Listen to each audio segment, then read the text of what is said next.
Good morning, good afternoon, good evening, everyone, and welcome to the Web Cafe of by CF. And we call it Web Cafe so that you can grab your coffee or tea or your favorite drink and relax and enjoy the stimulating talk.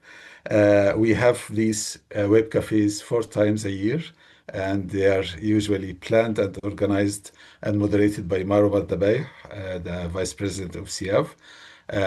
But she asked me to chair this one, to moderate this one today, which I have the pleasure to do because the topic is very close to my heart, and the speakers are very good friends and if I can say comrades in the fight. Uh, so I wouldn't talk too much, and I would like to. I have the pleasure to introduce this web cafe on the Global South Exchange Network, GSEN for short, which is founded and led by Clara Arukesami, OBE founder and coordinator. And of course, Clara is also the president of ICOMOS UK. So she is my boss because I am ICOMOS UK member. And Clara is going to introduce Gzen, and also she also will invited Ishan Losin Odio, immediate past president of ADCOM and founding member of Gzen, who is a very good friend from pre-ICOMOS. Actually, I know Ishan Losin, and Zahida Qadri, who is a very active ICOMOS member, vice president of ICOMOS Pakistan, and support member of Exen leadership group. So I will not talk any further. I will ask Clara to maybe present the go ahead, and Thank also you. present the speakers if you wish to talk about to present them more than that. Thank I you. thank you. Thank you. I'm going to share screen now. Hang on. Share. Uh, right. So that's my slide one. But first and foremost, thank you, Hossam, and thank you, Marwa, for this opportunity. It's a privilege to present Gazen to CF, and so it's much appreciated, and it's most welcome to do this. And I'm not your boss, Hossam. I'm I'm the you are a colleague and you are a member of ICOMOS, and we value members like you who contribute so much to ICOMOS, UK and ICOMOS generally. I know we are tight for time, and so I would like to press on with the presentation.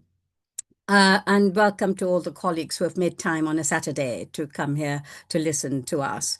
Uh, the benefits of South-South cooperation, in short SSC, in the protection of cultural heritage in the Global South. And these terms are bandied about a lot, but we take it very seriously at GSEN. What is the program for today, this session is what is Global South Exchange Network? And underneath that, definitions are quite important. Again, lots of people use these terms without giving second thought, but there is much more attached to it than just the term. We will be talking about the international structures that promote Global South exchanges, and what is GSEN, how it works, what is done to date, and what is its future. And then those principles and the examples that I put out in my session would be taken up by my co-presenters, Dr. Ishan Losen Odiao in Africa, and she would use examples and lessons learned in Africa, how South-South exchange works. And then Dr. Zahida Kadri in Pakistan, she would present uh, what happened during the recent floods, how the South-South cooperation worked, and why it's important. What are the lessons from there for future? And then we finish off with a Q&A. Let's move on to the next slide. Definition. I think I better put it on. Yeah. Um, what is, let me go. Yeah. The phrase South-South cooperation was coined by Carl Oglesby in 1969. It's not a reference to a geographical grouping or northern-southern hemisphere, but at that time, there was Vietnam War, he was referring to those countries which were commonly termed as underdeveloped countries, third world, low economy countries, and countries that had experienced colonization. Those terms were perceived, colonies, terms like that were perceived to be so derogatory. And so he introduced global south and global north. Global south, opposite to global north, which is already established and well known. And so making the reality, poor countries, third world countries, which are not palatable, more acceptable. So for the purpose of framing GSEN, Global South Exchange Network, our network, we have used the Global South to refer to peoples and cultures originating from the following parts of the globe: Africa, Asia, Pacific, the Arab and Latin America and the Caribbean regions. And those of us who have come from Global South but live in Global North. There's a large community that lives in Global North. And then I would like to get the terms out of the way. That what is South-South cooperation? The UN describes it as the process whereby two or more developing countries perceive their individual or shared national capacity development objective, and they exchange. This happens through the exchange of knowledge, skills, resources, technical know-how, financial, business, all sorts of other collective actions that the two or three countries exchange between them, and government partnership, regional organization. So it goes on, as you can see, a lot of the sectors, academia, private sector, they all share within the within the global south regions, and between two countries, between several countries. So the South-South cooperation has been going on for a while, but I'll show you some examples in a minute. So, however, the South-South cooperation is not a substitute for the North-South cooperation. Often people get very scared that, oh, it's going to replace a North-South cooperation. No, it's going to be a complement. And I'll come back to it later too. As I said, it's not a new thing. The South-South Cooperation started around 60s, supported by United Nations and the World Bank and other countries, other regions as well. Look, CARICOM in the Caribbean, which is a very forceful entity, which has debated and negotiated climate deals for the Caribbean islands and others. African Union has been a long-standing structure and system that has worked. Association of Southeast Asian Nations, the community of, in the Southeast Asian, several countries are part of that. So this is all happening. And what they think the benefits are is that it gives them, to promote regional and territorial peace, political, economic, social development cooperation based on equality, mutual benefit, and respect for sovereignty. Those are very important. So GSEN would like to extend that transversal mutual support and exchanges in the management of cultural heritage between countries and regions in the Global South. GSEN's core aim, what is, to extend South-South cooperation to the cultural sector internationally, especially in the Global South. It is a model, it'll borrow, but there are successes and not very successful things go on in the existing structures. We would like to learn from that and extend, make sure the cultural sector, the cultural sphere, extended to the cultural sphere, adapts itself to a newer model, not exactly replicating it, but similar to those structures that I've already shown you. It is going to be done, we thought it will be through the development of an international network of individuals coming together to creating culturally sensitive frameworks and models of heritage management in the Global South. Why? Why do we need that? Is it essential that so far, the Global South has been dependent on Global North for resources, development, training, research, and repositories. A lot of the research, publication are housed in the Global North. Most of the cultural agencies, UNESCO, ICOMOS, ICROM, ICN, all of these agencies that are so closely associated with developing charters, policies, conventions for the whole world are based in the Global North. And they are, to a large extent, shaped by Global North knowledge, perspectives, and so forth. So how relevant it are they for the Global South? We saw this when we interrogated in Brazil the Venice Charter. There were lots of speakers who sort of teased out some of the problems and the good points and the bad points where we need improvement and make sure the Venice Charter is relevant for the Global South. Remove the dependency on money. Money comes largely from the Global North for any kind of cultural activities in the South. The recent USA aid discontinuation, when Trump came into power, he discontinued or revised all the funding structures, aid structures. It affected a lot of agencies, including cultural agencies, stopped them from working overnight.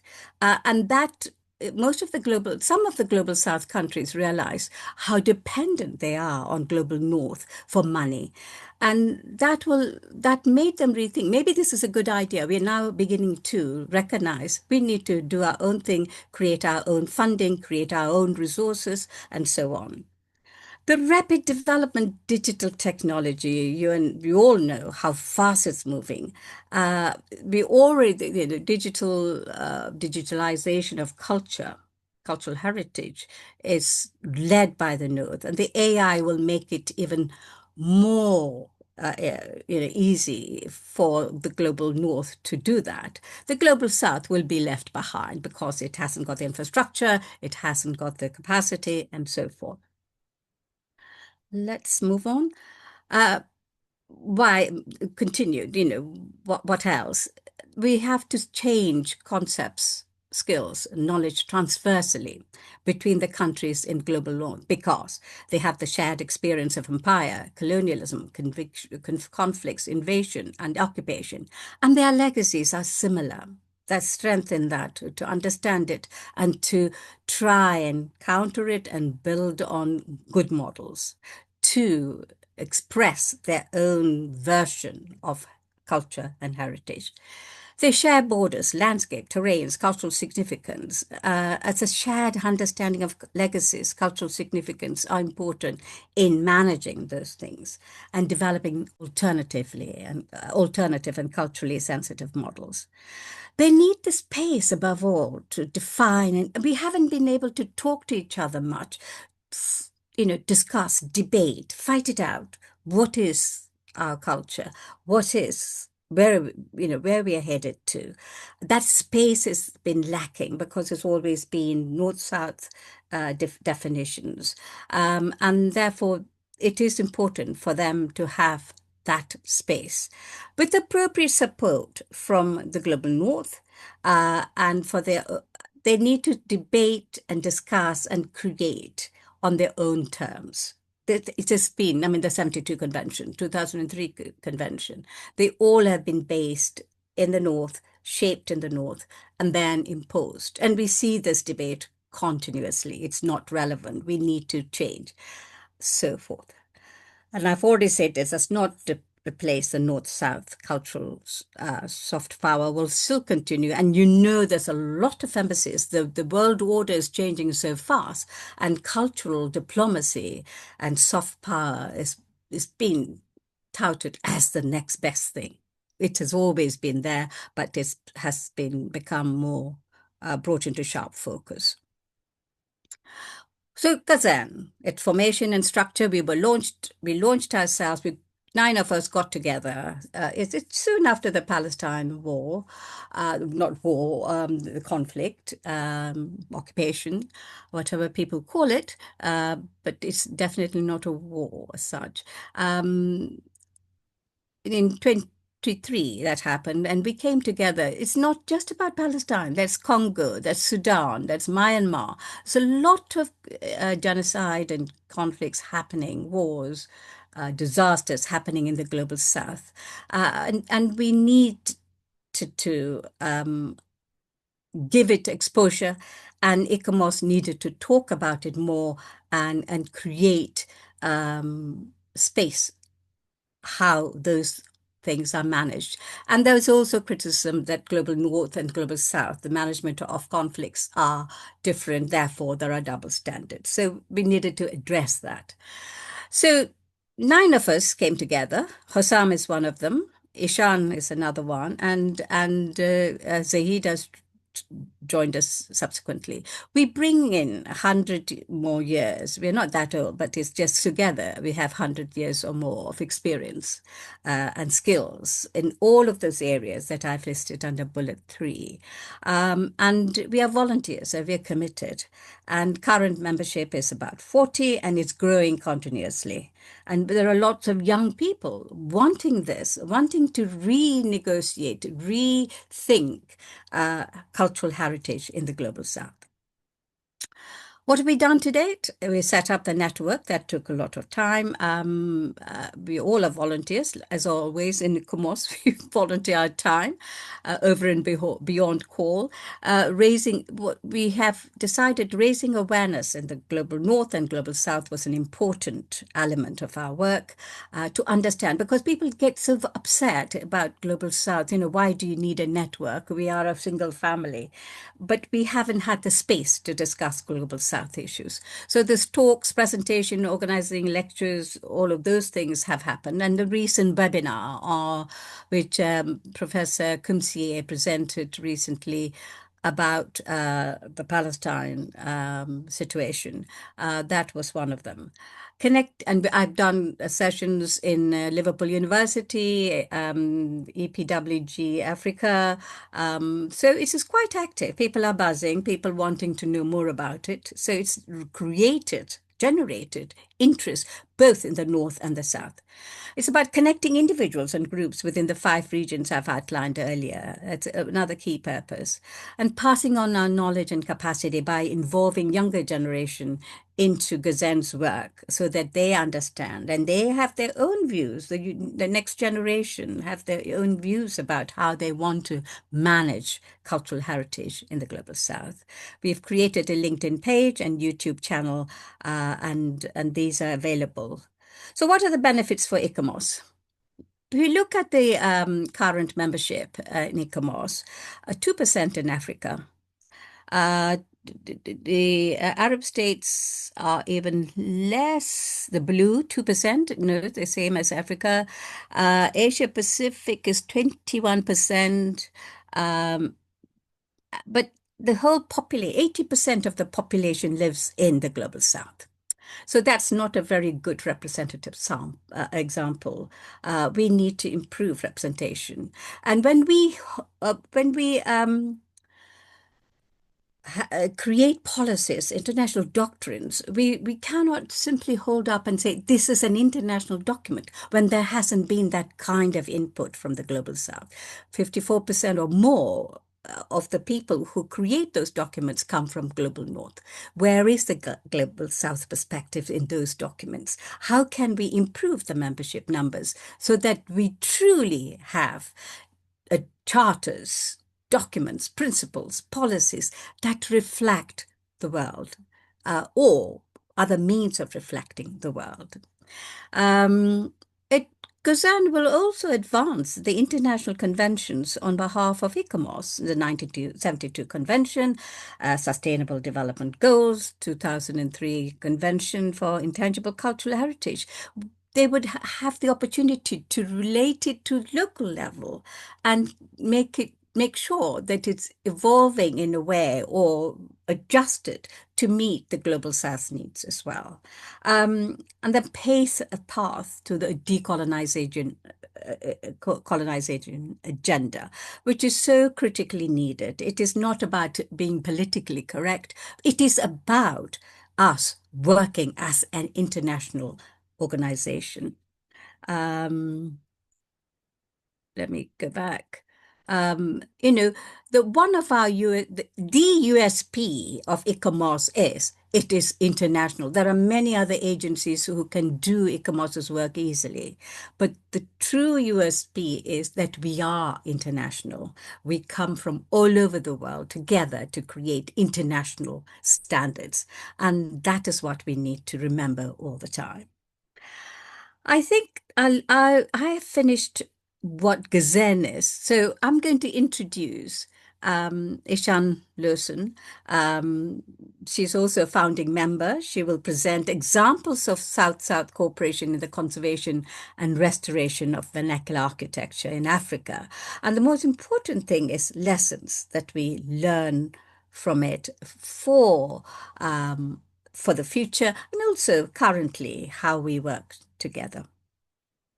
Ishan, over to you.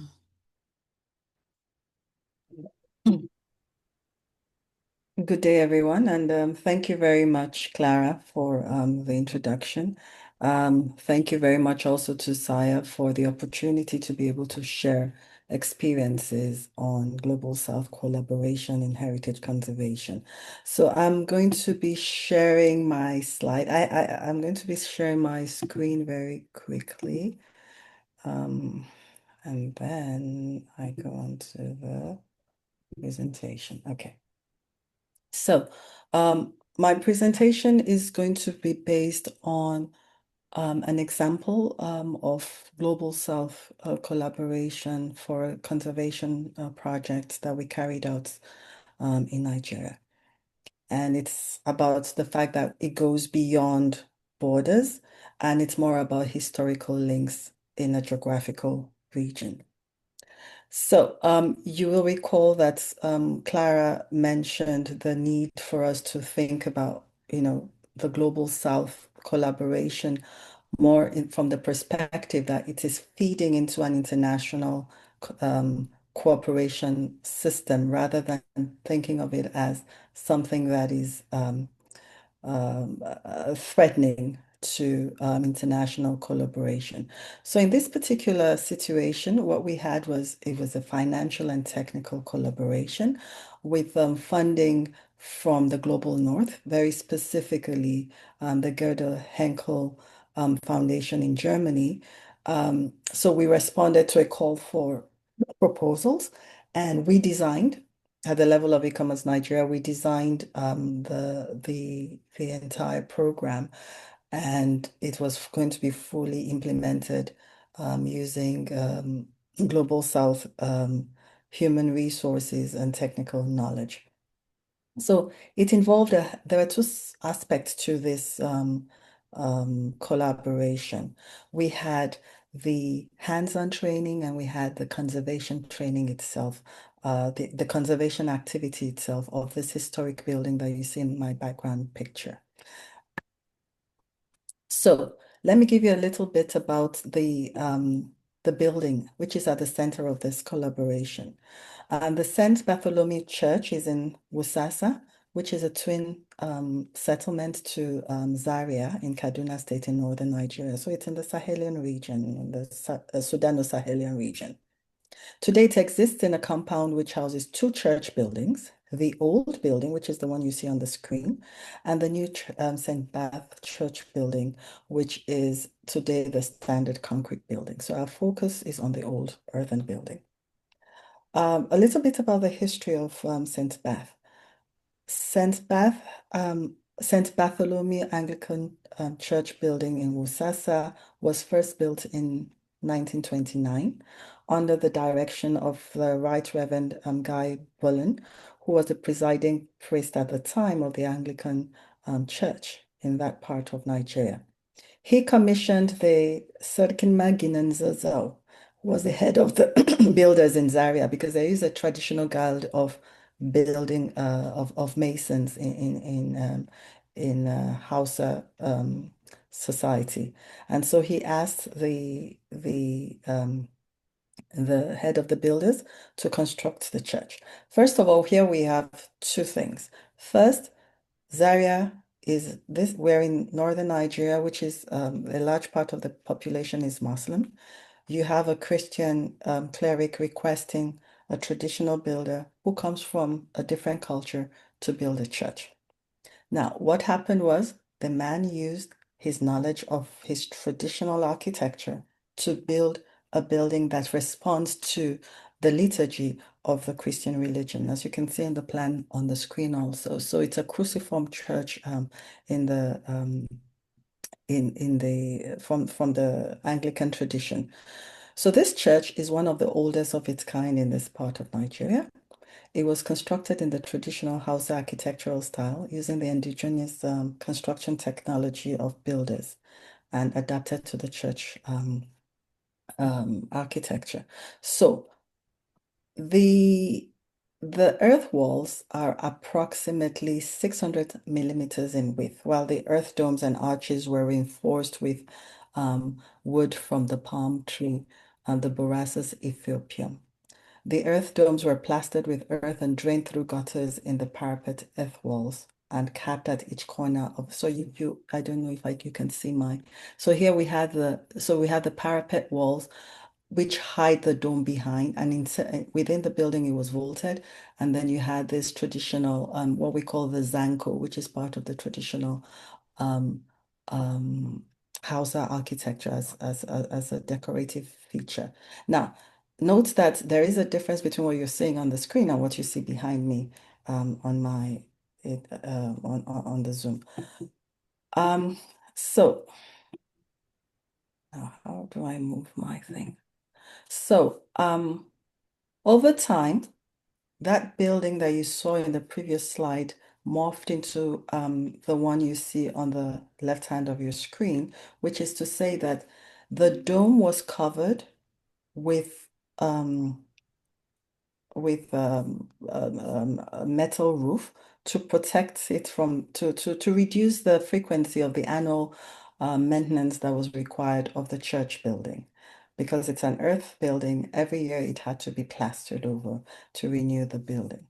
And so by the time we carried out a survey in July of 2021, this is what it looked like. In the middle, you can see that, you know, as part of what was going on in the church compound, they were beginning to use they were storing some materials just at the base of the traditional danko, which this bench, which originally was in earth, and then they plastered it over with concrete.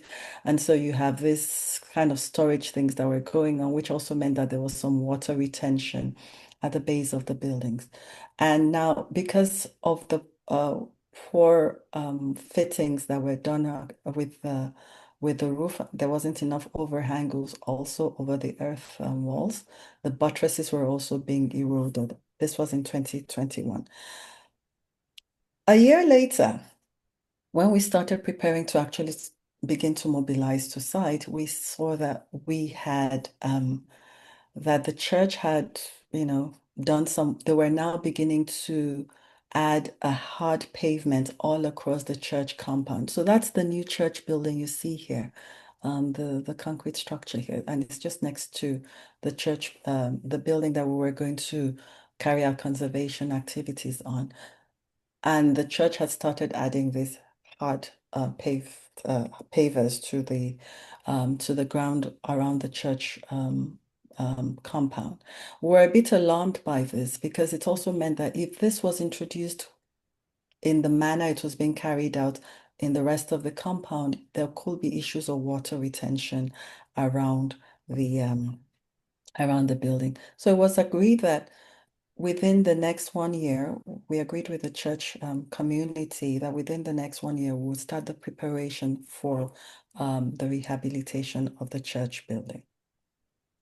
And so if you recall, I mentioned the fact that part of this conservation activity also included the capacity building.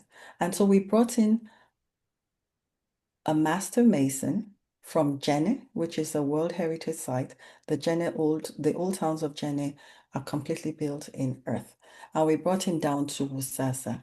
And you can see that we're roughly within the same geographical area in terms of, in terms of vegetation and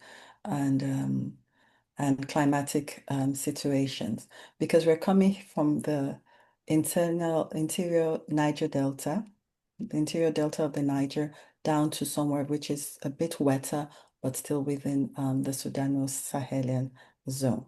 So we brought in Mr. Kurumanse, Boubacar Kurumanse. He's to the right in this picture here. And he was also going to be working along with Malam Yahya Muhammad, who was the Katuka Maginan of Zazau or Zaria. What was interesting is that when these two men met, recall that Boubacar is coming from Jenne in Mali, colonial history of French, and so he speaks French and his local language. Katuka here barely spoke English, and he spoke his own language, which is Hausa. But when they met, because of the history of the trans-Saharan trade across West Africa, Boubacar came in as a matter of respect. One of the first things he was asking was, who is he going to be working with? Because he needed to pay homage to the person in whose jurisdiction, as it were, he was in. And he presented kola nuts to him. Kola nuts in the West African in many West African cultures is very significant for cultural and social events. As I mentioned earlier, it was an important trade item during the trans-Saharan trade, and so many cultures actually recognize it. So when you bring it up, irrespective of whether the person is from the forest areas or from the savanna zones, there is a recognition, because in many of our societies it signifies unity, and it was a very very present form of currency in the past for religious rituals, and also was used when people needed to swear. They would use kola nuts also in their religions to swear. So this was not a meeting of traditional people who don't, we're just using them. No, this was a meeting of experts, each with knowledge about the material earth, which was the earth that they were going to be building with, and with similar experiences even from their different cultures. The commonality for Boubacar and Katuka was religion and the knowledge of their building trade, and which coincidentally were also very similar. So during the capacity building period, because in Jenne they also use conical bricks to build the Great Mosque of Jenne. In the Hausa culture, the traditional buildings were also not of the square the square blocks, but of the same conical blocks. And so for both of them, even when they could not speak and communicate in the same language, they were able to communicate through the skills of their trade. And they worked together, they trained, and so we had an interpreter also who was able to be the bridge between the French language and the Hausa language, and that helped also to be able to also transmit the knowledge of these two men to our trainees who came from different parts of Nigeria, from different cultures in Nigeria, and many of whom could only communicate in English, which is the commonality that has been transmitted as part of history through colonialism.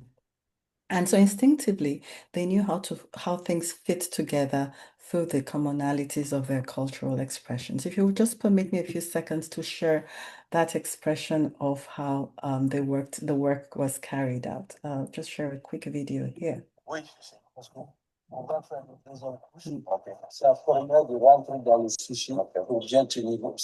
So he said, For this particular one, there's no problem.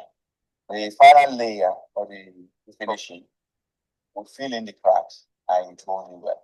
Again, by tomorrow, I will take the photograph of that and then we'll be able to make calculation.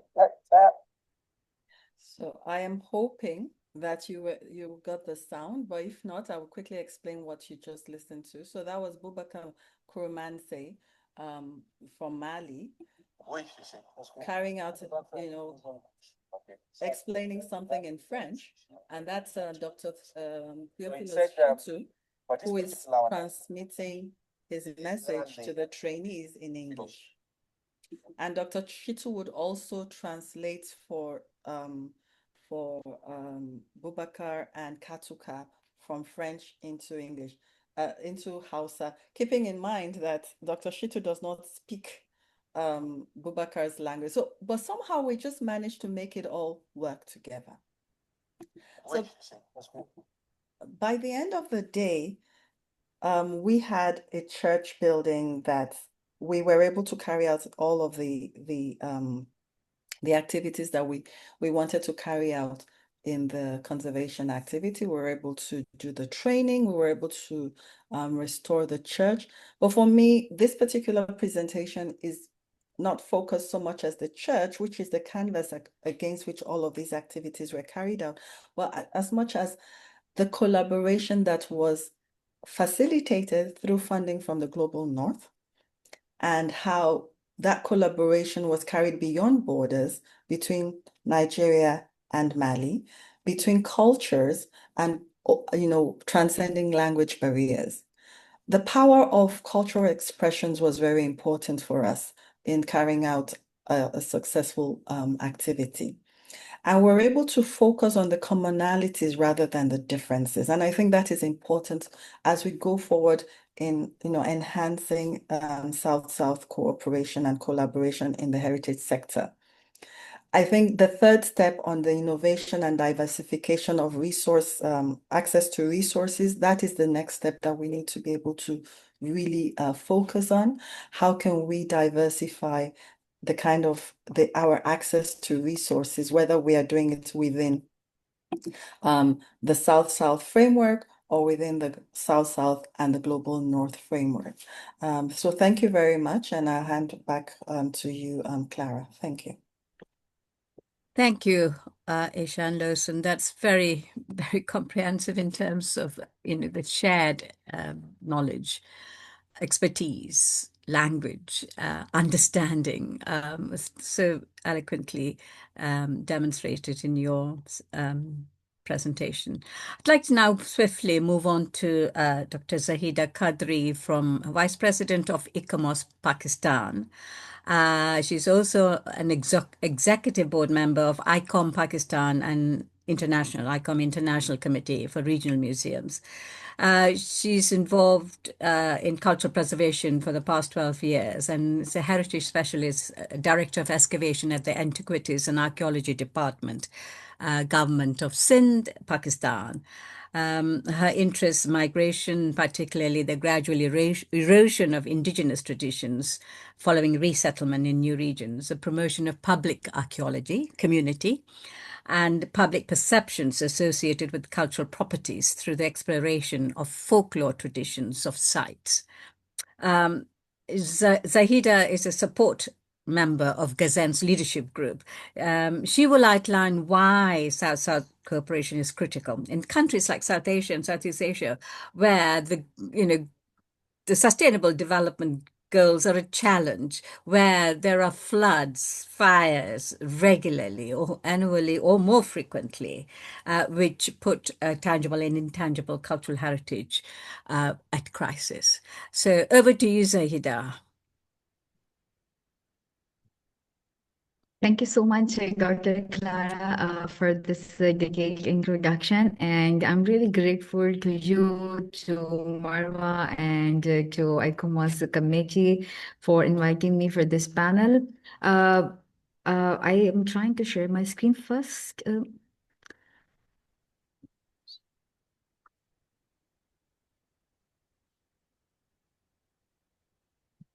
Yep, that's fine. I can see it.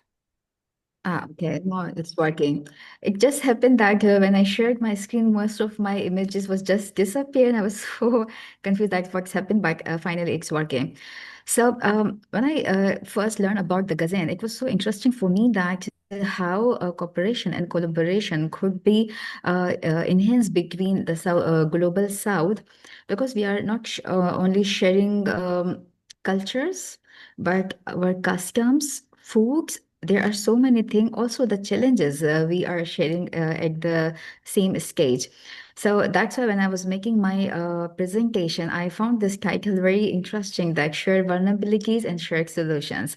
So I'm going to discuss about the why Global South is critical for countries in South Asia and Southeast Asia, where the impact of climate crisis on tangible and intangible heritage is frequent and actually felt. So I would like to start from 2021. In 2021 and 2022, Pakistan is facing a devastating flood. So I mean, one of the worst flood condition in history. And if you can see, our World Heritage Site has bear the burden of 35,000 refugees. And it's like they are sleeping there, they are living there, they are cooking there. And once they left from the site still has a mark of burnings and lots of destructions on graves and everything. And I show you the another picture. Just confirming, can you see the slides, please? Is it visible, please? Yes, it Yes, is it is. visible. We Can can you see. make Okay. it full screen, please? Okay. I think it is. Oh yeah. Oh no, it's Yeah. now it's working. So it's the Wild Heritage Site of Mohenjo-daro. If you can see, it's full with the water and everything, because we have 51 hours continuous rain, and our connection, entire country, entire province connection was cut from the one city to another, and we have no clue that how we can respond to them. And the site was, even the site managers cannot go to the site because it was a continuous rain over there. And next day, when they saw the situation, it is like this. This is Mohenjo-daro. This is another site. This is another site. So it's like meantime, when when we are facing this problem in Mohenjo-daro and lots of our side, I was luckily got lucky for the ICOMOS course of FAR, which basically deal with the disaster and everything. So a young individual, maybe I say, or the frustrations we are facing due to the lack of limitation, due to the limited resources, due to the lack of expertise, funding resources, because the entire country was under extreme pressures. Our funds were just stopped, for the conservation and preservation, and most of the funds were allocated to the rehabilitation of the people, because most of the time the government, in such kind of an emergency, the situation, the priority of the government is human life as compared to the heritage or human settlements. So it's like a situation for us that we cannot complain about this, that why you are give a deposit or allocated all the funds to the settlements of the refugees. Even our salaries were cut half, and half of the amount is paid to the refugees. So it was a very frustrated condition at that time when I was the part of that ICROM course. But the instructors over there is Aparna Chandan and Abdul Alim and Amira Sadek. These instructors are from India and Egypt, and these are my seniors. They have their lives spent over there for making the disaster risk management, practical for the countries, because I mean, uh, we are sharing the same challenges from India as well. I know now the India is a growing country, but still many part of India has the same problems, and it especially goes to the Egypt as well. So these are the people, my instructors over there, who really calm me down, and who really give me a solutions that how to move forward when you are facing the lack of funding, when you are facing limited resources, when you do not have specific policies, how to react at the time of disasters. So at that moment, it was a kind of a emotional support, and I feel less isolated. And it really matters a lot when you are facing just this challenging situation. At that moment, they told me that start mapping your stakeholders. So I will start collecting information that who can be involved in this site management process and everything. So we have 4 government departments who are actually stakeholder in the World Heritage Sites, because the site has 22 active shrines. So the OCAF department is one of the stakeholder. Then my own department, the culture department, then the provincial disaster risk management authority is one of the stakeholder, and the local government. And interestingly, they told me that how to mobilize resources instead of complaining or looking for another outside aid, just try to mobilize resources. And I would like to share that how we can, divide these resources, because the cultural heritage department, like my department, we are expert for the cultural preservations, and we have expertise and resources for this. The disaster risk management has an equipments, and they have expertise as well, but they do not have a time. So they can just deploy just one person for the training. Otherwise, they cannot give us the entire team, but they do have equipment which they can share with us. Then there is an OCAF department. They have lots of human resources, because it's a religious department. So many of the local communities, people are involved with them. And then the local government. The local government has an excellent communication, and I mean, they have offices in each and every district, so where they can have an information and quick, communications. So when I just collected all the information and all the resources, I came to the end that I have a kind of a strategy to overcome these disaster risk management this issues which we are just facing.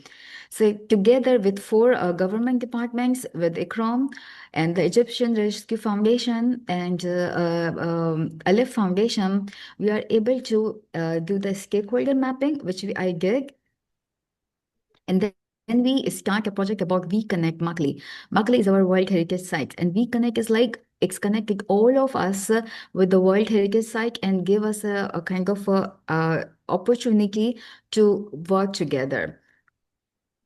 With this project and with this training which I get from my seniors, I especially give credit to them, because they have been through all these situations and challenges before me, and they are of course seniors, so they know how to manage these resources and how to work in this stress condition. We establish a kind of we established 25 individuals emergency response team in Makli, which is based on the local community people. Then I established a emergency response cell. Now it is functional in Makli with the assistance of provincial disaster risk management authority, because they provide us equipment. Then now we are working on our provincial and national disaster risk policy to incorporate preservation of heritage in their disaster risk plan after a human life and human settlement. So it should be the third priority of the government, and it's contribute to the 4 of the SDGs. The 4 of the SDGs. When I was discussing about the SDGs, or someone discussing about SDGs. The goal 17 is my favorite SDGs, which I always focus, because it's give you a kind of a hope of partnership instead of getting aid from outside and you feel burdened. But if you're working with in collaboration or in partnership, that's give you a kind of a privilege and support, and it is less I might say the humiliated that you are like taking aid from somewhere else, and you are not capable of doing this. So I really like this goal 17 partnership, and I believe that in fact it's my practice that when we partnership, we target it, we able to achieve so many other goals as well. So with my project, I emphasize on goal 17 first, and because I have a collaboration, so I managed to goal 5, gender equality, because during the disasters, it, sometimes the female are more convenient to go to the local community, and local community accept because there is children, they are female, so they are more comfortable with the female individuals. So we empower very first time a woman in the disaster risk project. Earlier, it was only kind of a skill, and the trained women can participate, but not the local community, because they have a kind of a perception that this is a kind of a male domain field and only male can do something when there is a disaster, and female are the most vulnerable community. But luckily, this project changed the mindset of this one site. Then we have a climate actions over there. There are some pictures which I shared with you. So we use the bamboos and we use the mud and the available local material to support our structures, because this is we were thinking that what are the easy solutions, or what are the easy available things when there's a disaster, what we can do. So we focus on more of the local and traditional methods and materials, and the peace, justice, and strong institutions. It's like the four government departments who never think to work together earlier. It was a kind of second example. And this project was then Planning and Development Department has SDG cell. So this project was basically nominated by Pakistan to the UN Action Award. I didn't make it, but I'm happy that at least I'm one of the shortlisted of this award. So this is the picture when we are working on the strategies.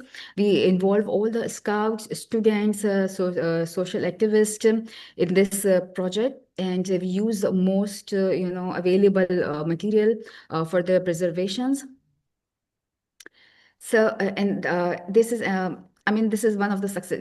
This one is one of the successful project. After that, I start another project in collaboration with Japan. It's a JCIC Heritage Agency, and they actually contact us through ICOMOS Pakistan, and they provide our people a trainings.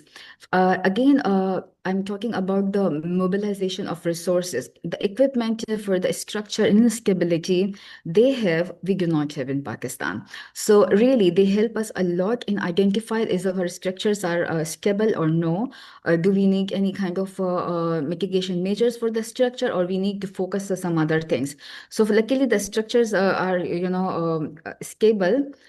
But the interesting thing which they bring in our attention, that during the floods and the cyclone, the water has their own way to drain out.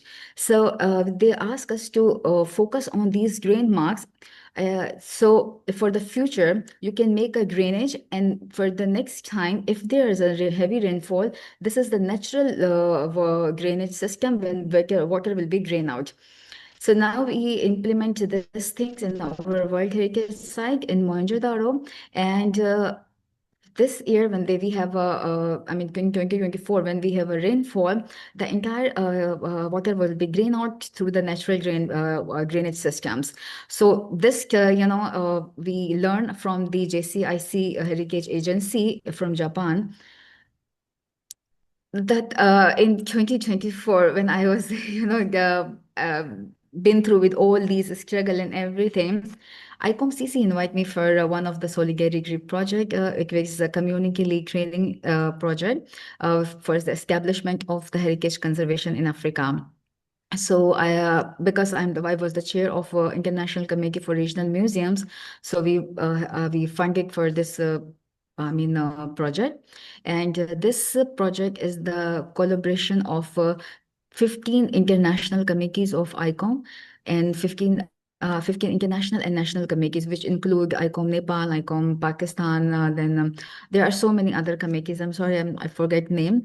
So my point is that we do not have resources. We understand that the global south has a problem with the resources, we have a problem with the funding, but when we together, we find the solutions, and we able to manage the resources and mobilize the resources to benefit one country or one nations.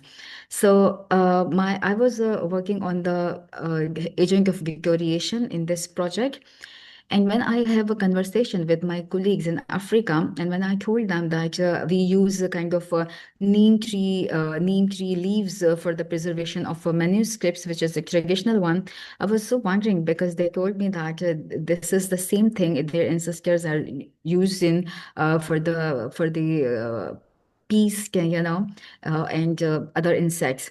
So it was really interesting to see that there are some traditional knowledge which we are sharing across the regions from one continent to another one. And recently, I just part of the Heritage Impact Assessment.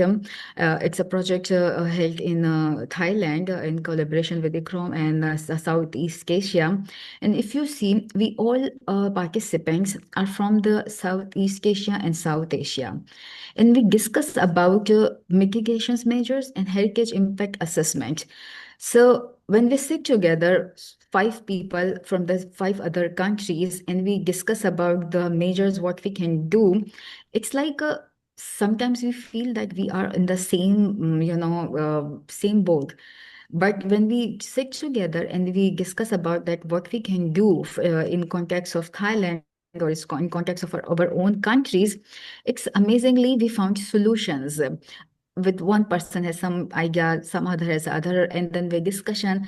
So it's like very important that we have dialogues and we have a kind of collaboration. If you allow me, I just wanted to. Okay, I'll You finish have it. to wind My up laptop is quickly just. for questions, Zahida, please. Yeah. Okay, carry on. Sorry, my laptop charge was on. So now it's like end of my presentation. When I was searching about the GSEN, I found that the drums are the same for the Sin where I live. It's the same kind of a beat for the African and same for the Japanese. And if we move to the pathways and solutions, it's like this. I told you that we have a different, institutions in our countries. If we have a kind of a policy to exchange of scholars and exchange of participants, it helps us to build our capacities. For example, Pakistan has trained the civil servants and also other, India has helped Zambia for clean energy in this. And this is our conference, which we did in Zambia.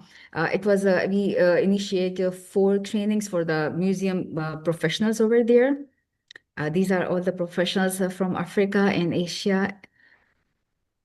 So these are some examples that how we can move forward with the ways of the collaboration and sharing with the toolkits and manual, which we already did in our countries. Maybe it's useful for another our collaborative country for the future.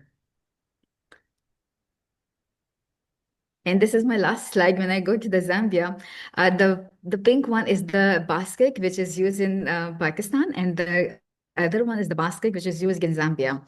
And so it's like very interesting for me to learn that the colors are different, but the techniques are the same.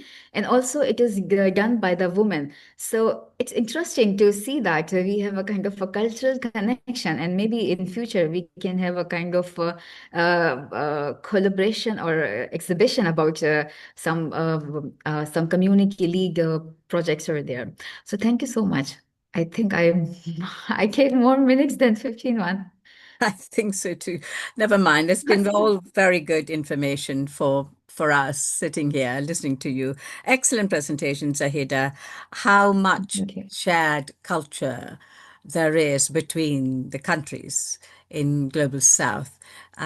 You've demonstrated it so very clearly and very well. So many examples that just go to demonstrate that a Global South Exchange network is important, that it's time we did have that sharing of knowledge, skills, and repositories. Thank you. Over to you, Hussam. Thank you very much, Clara. Thank you very much, Aisha Losin. And thank you very much, Zahida. Really, really very rich and enjoyable, talk and presentation and food for thought. And I don't want to I mean, I can talk. I'm sure if anybody who knows me personally will add another half an hour of talking about this. So I will not talk unless there are no questions. So I open the floor for questions and answers. If not, I will talk. That's a warning. So, Okay, Maria Ines. Maria Ines and then Deng. Okay. Thank you very much for the presentation. And I live in Canada, and I feel that this warming around the world is producing so many disasters in every country, and there are a lot of people that are conscious of that.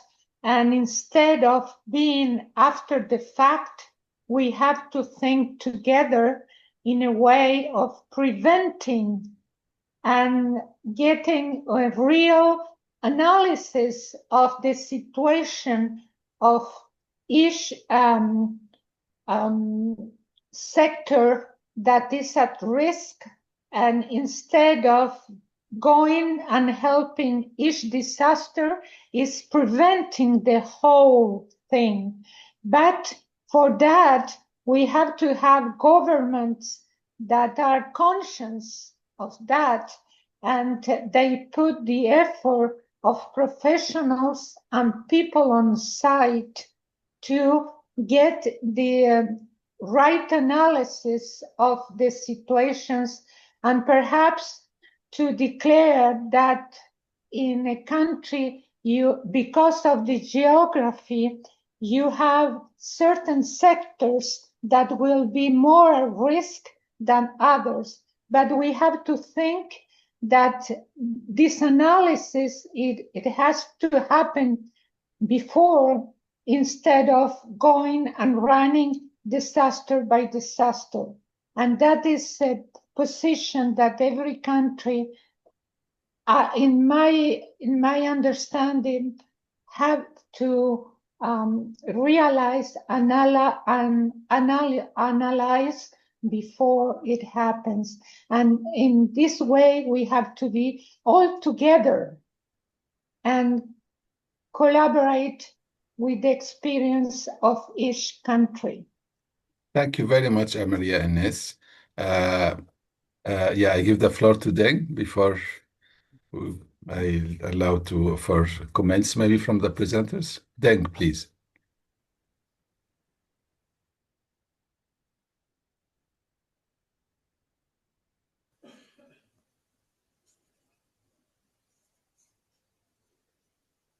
Okay, I moved to Theo. Maybe there is a problem, technical problem with Deng.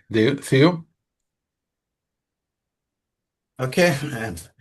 So I would say good afternoon. It's 2 o'clock where I am here. Good morning for those in the global north, far north there, and probably some people around maybe preparing to even go to bed. So whichever way.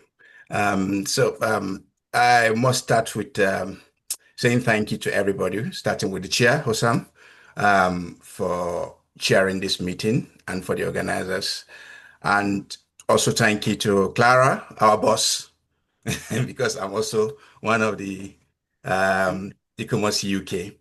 And to the other two presenters, Isha Lusen and Zahida, thank you very much for your good, brilliant presentation. Well, I just want to say I have a question, but I will just start with a general observation, which is, I mean, before the start of this global South network, I think I as a person, I was thinking that we have many global South countries. We may not have some major things in common, but what I realize is that we have more in common. And we have more to benefit from one another in so many ways. As we can see from the two presentations, we can see a lot that we can share among ourselves. However, being part of the project, one of the projects that was presented, I must confess that before the start, I was thinking how we were going to do it. Basically, for two things: communication, because the person from Mali is Bambara and also speak French because of their history. And then here we are in Zaria, which is Hausa, and then English. What are we going to do? Well, the way we did it is to look at what is really at stake, the subject, which is earth and architecture. And we look at it and we now saw that we have a lot of commonality. So that break the barrier of communication. And throughout the project, in terms of technical issue, everything went seamlessly because we share things in common. So the person from Mali brought some traditional additive, which he thought maybe we don't have in Nigeria. And immediately brought it out. Everybody started saying it in their own local language. Oh, this is what is it? This is this is that. And the following day, the traditional builder brought more. Oh, you have it here. Yes, this is how we use it. This and that. And it was much more easier when it comes to technical issue, as you can see from the presentation that Ishalosan presented, and the work, the way they do things and everything. And even to start, Ishalosan has elaborated a lot about the respect, the cultural aspect, the cultural exchange, which is the same, more of the same, which we should even embed in contemporary architecture, which I see is going, I mean, a lot of respect, a ton of protocol they have to observe, which will eliminate disputes on site, which is common with contracts in contemporary buildings, so it kind of, we have abandoned our culture and now we have a bigger problem. So if we can look inwards, even in places whereby the traditional culture has been lost, if this kind of forum, if we can organize more and exchange knowledge, we'll be able to resuscitate it and use it contemporary buildings. So, coming to my question, I have a lot to say, but I will reserve it for another occasion because I trust that we have more of that in future. So my question is for Zahida, and it's about the issue of flooding, which we also have in Nigeria. And when there is flood, mostly it's the traditional buildings that are mostly affected. So based on your experience now, will you say that you have more experience in managing disaster due to flood in terms of built heritage conservation? Thank you. Thank you very much, Theo. Zahida, do you want to respond to this? Yeah, but I would like to request if he can reshare his question. He is asking about the built heritage something. Yes, I was saying that Can you just repeat your question? Actually, my internet is not very good, so I'm really sorry for that. Okay. I was saying that based on your experience now, will you say you have more experience of managing flood disaster in terms of preservation of built heritage? No, still we need so many strategies and policy making, in Pakistan. It is like we have 116 built heritage sites, archaeological sites here, and we have 200 staff over there. So human resource is also a problem, and we are still not in very stable condition to preserve the heritage. But the issue is this, that as I mentioned, that we are now collaborating with the PDMA, the Provincial Disaster Risk Management Authority, and we train at our two sites 25 individuals which are local people, and they are able to do conservation. For example, last time I excavated at one of the site which is completely a mud fort. So when I come back from there, I ask them that the method you use to secure your roof, apply the same method for the the conservation of the the mud architecture, the fort. So what we did that we joined bricks together with the cement, but we didn't apply cement outside. We just joined them, and then we have a kind of wheat waste if you know, there's a weak field and they have a weak waist. It is have some elasticity to bound the mud architecture and the lime. We combine all of them because they use the same method for preserving their home roof when there is a rain, and we apply the same thing to have apply artificial layer on the mud architecture. So now when there is a rain and I call them that what is the situation of the towers and everything, so they said it is stable because they know that in the emergency what you need to do. Before that, they thought that heritage is something extraordinary and they cannot do the any conservation or preservation. But actually, these traditional methods are transferred from generation to generation.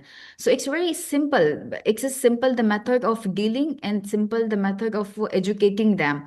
So this way, we just trying to educate our local people who are near to the sites and they can preserve them. Otherwise, it's really problematic for us that if there's a heavy rain and the staff person cannot travel to their house to the site, but the local community who is living there, they can immediately take care of everything. So now they know how to make a drainage systems. So when there is a rain, they quickly make small drains so the water drain out from the sides, and they make these kind of a conservation until the someone from expert from goes to the department and do something like this. And this is a kind of accepting practice in ICOMOS charter as well, and this is reliable as well. So we are facing the challenges, but this is one way to, help in preserving our heritage. Thank you very much, Zahida. Any further questions? Maybe can I Martin. ask? Please, Martin. Yeah. Yeah, because I'm mobile. So I would like to ask something more about heritage impact assessment, because, for example, in our country, we have difficulty with the implementation international national law, although we have implemented environment impact assessment and strategic impact assessment too, but in this case, we have some difficulties. Maybe it's a question for Zahida and also for other colleagues. Thanks a lot. Can you repeat the question? I would like to ask some more information about the implementation of heritage impact assessment. Impact assessment. Zahida, do you want to respond to that? You talked about impact assessment, but I will come in Implementation on of the the heritage overall. impact assessment. How the impact assessment, the kind of impact assessment. Martin would like a bit more information about it. What kind of impact assessment? Okay, so it. Go ahead. Zahida? Maybe there is Okay. technical. Overarching thing, what Zahida presented is there is capacity within the community. They are the first responders, and they need to be capacity built or skilled to respond immediately. These are vast areas. I mean, I live in UK. It is a small area. I could get to the north faster than Zahida has to get to some other part of Pakistan. So that is important to capacity build local people. The other thing is you have to start somewhere. And therefore, that is the initial starting. Impact assessment has to differ from terrain to terrain, region to region. It has to meet local need. We have a broad impact assessment toolkit.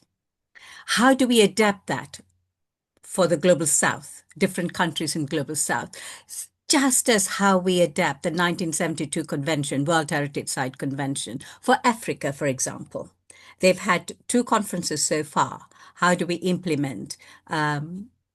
How relevant are the current models, the guidelines, the convention is? Same as Venice Charter. So these are all have to be analyzed, if you like, interrogated for relevance to the Global South.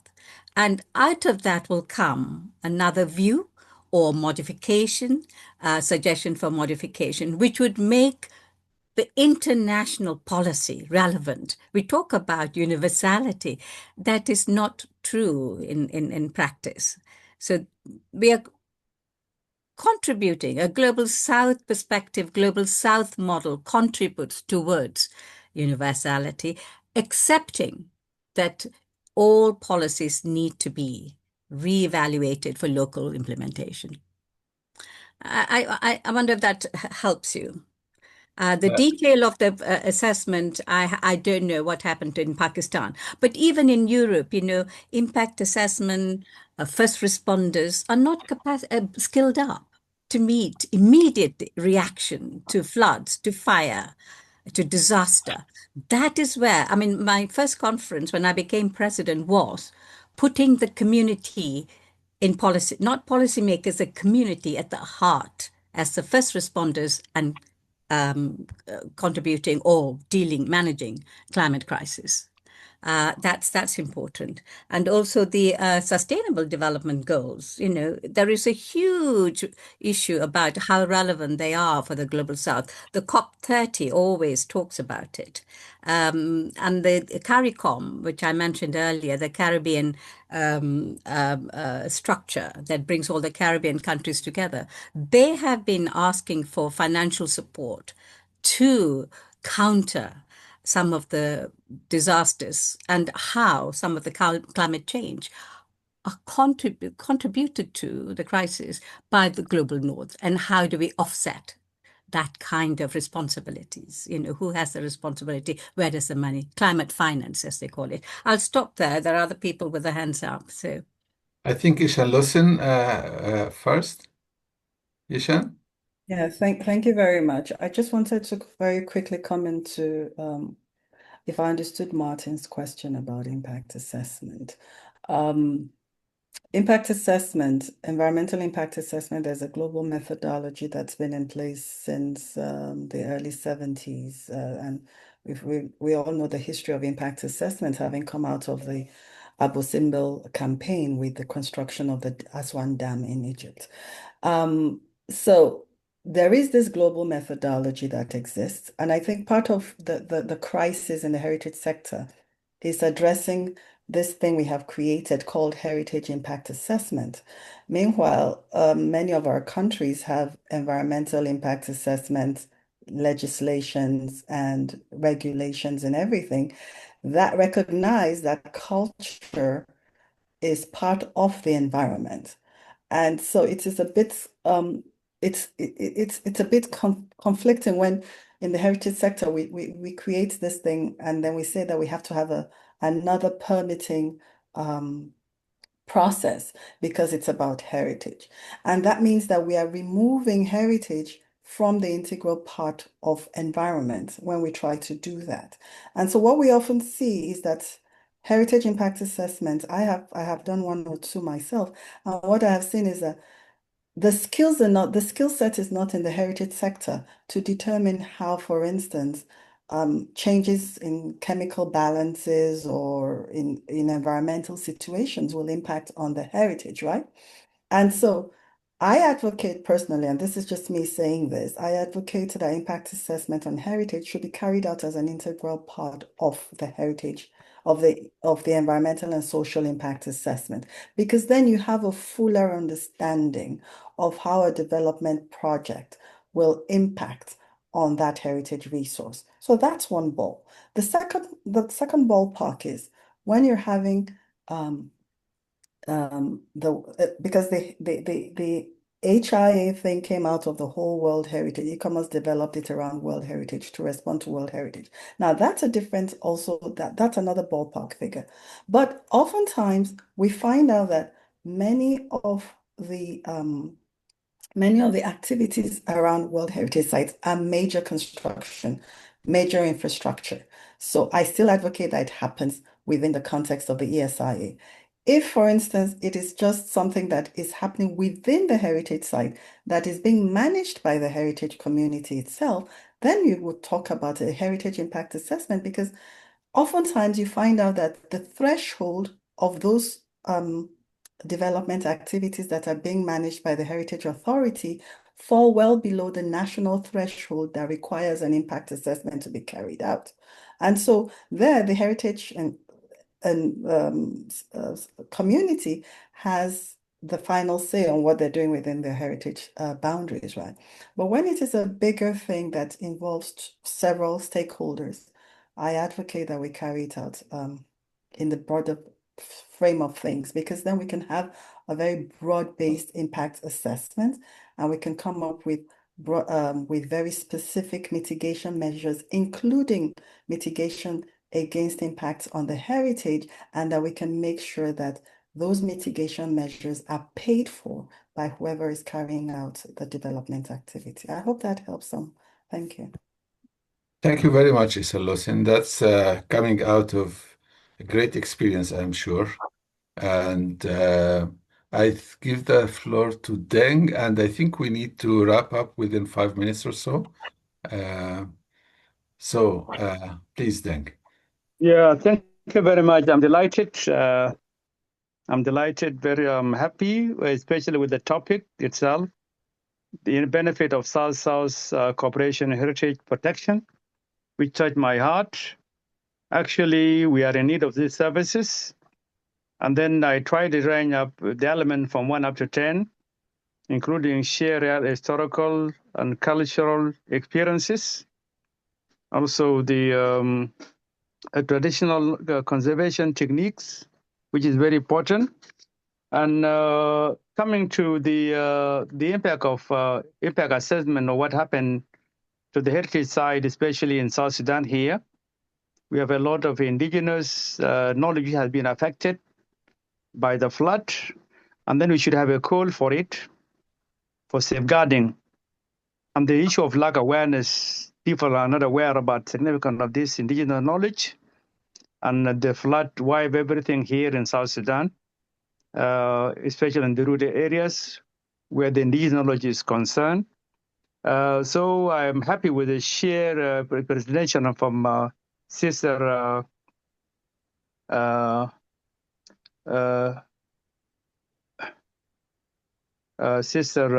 Zaida, and also with from presentation from Clara, and I also Dr. Ishan Luzan, and also the rest of presentation. So now in South Sudan, we have not yet have this ICOMOS presentation. I was a member last year, and then I was about to renew my membership also, which is individual membership. But the process was very difficult to renew it. And also this is a call so that also we can have a presentation of the e-commerce in South Sudan where we can fall into that network, because we met them in 2024 in India, where I met the deputy president of e-commerce, and Dr. Shinroda know this about, because we followed this into network in 2008 in Northern Sudan, when we are doing environmental impact assessment in Northern Sudan. And then again, we did it in Mombasa region. So the people who are working in heritage, they need to come together to share the knowledge, to assist themselves, because it's better for us not to leave the field despite the challenges, but to have more expertise on the area, so that we come and share this global South-South together. I don't want to add more, but I'm very delighted. Thank you very much. Thank you very much. So I think we need to close, although it is very interesting and very rich and really stimulating ideas and subjects. And of course, the presentations were amazing. I mean, like, it's so much, I think, fitting to CF, because vernacular architecture is about really living heritage, and it's about the tangible, intangible. It's about the vulnerability of in today's world, and it's also it is concentrated in the global south, and very often even us as professionals from the global south, we often implement a global north approach, if you like. I mean, like, the fact as if we are outsiders, because very often our education and our intellectual, intake is very often from the global north. So I think it was so clear, I think, from these presentations, how much the South-South collaboration is really needed, especially in the heritage field. And of course, as I said, with regards to CIAV, it's really very much in the heart of our work and our interests. And me personally, the fact that although I'm living in the UK, but I come from Egypt. I was born in Somalia. I was, when I do something in Africa, they tell me, no, you belong to the Arab region. When I do something in the Arab region, then it's like there are also different national borders, and there is very difficult. I mean, sometimes to go to Morocco from Egypt, you need to go through Paris and things like that. So it is really, really much needed. So thank you so much, Clara, and all, and the presenters of today, and for GSEN. And maybe, Clara, I will give you the floor to give a few words to close. Thank you, Hossam. Thank you for chairing it so well. And also thank you to the people who've attended today, my co-presenters.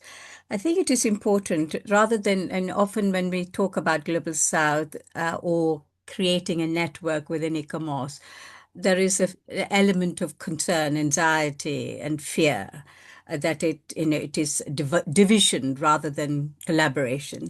And I would like to assure and reassure people in this room, it is a collaboration of a different kind. We already have African Emerging Professional Group and other groups which are focusing on particular topics. GSEN focuses on the Global South, how we can exchange. And that could only make ICOMOS richer, better, and more improve its profile internationally. I don't want to say any more than that, but if anyone has a question or anything, please drop me a note. I'm on the internet, and you all have my email address, and the presenters too. So thank you for the opportunity. It was a great session, and I appreciate all the other comments that have come through the chat box.